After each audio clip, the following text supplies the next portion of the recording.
varam mācīties nākamo lietu. Mēs esam savākuši milzīgus resursus. Mums ir speciāla trase, mums ir 3 vienādas mašīnas ar dažādiem diskiem un vēl 2 citas vienādas mašīnas ar dažādām riepām, ziemas un vasaras. Un tas viss tikai tāpēc, lai jūs būtu drošāk un komfortablāk braukšana. Un tagad teorētiskā daļa.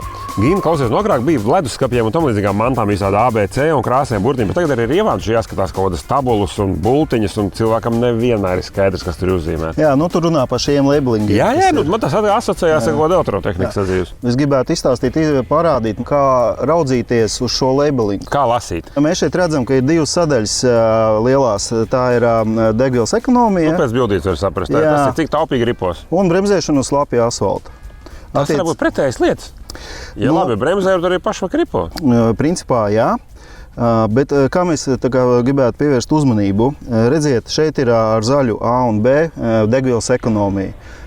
Tas nozīmē, ka riepas, kurām ir šādi rādītāji, tās ir vairāk fokusētas uz tādu mierīgu, normālu standartu braukšanu, garāki pārbraucieni, izbaudīt to braucienu.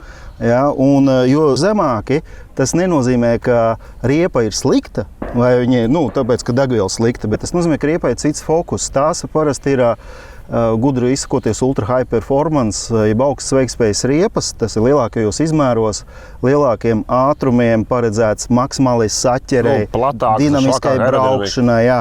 Līdz ar to tas fokus viņām uz to ekonomiju nav, viņām fokus ir uz saķeri. Tas šeit nav labo un ļauno, te vienkārši ir vajadzīgās prasības. Te mēs braucam taupīgi un mierīgi, te mēs varbūt švaki bremzējam, bet labi ripojam varētu gadīties. Ja? Jā, bet principā vidējs tas līmenis tagad vispār vasaras riepas, kas nāk, viņā plus mīnus tagad ļoti bieži var sastapt ir gan B, gan A. Tāds kompromiss variants un viss ir ok.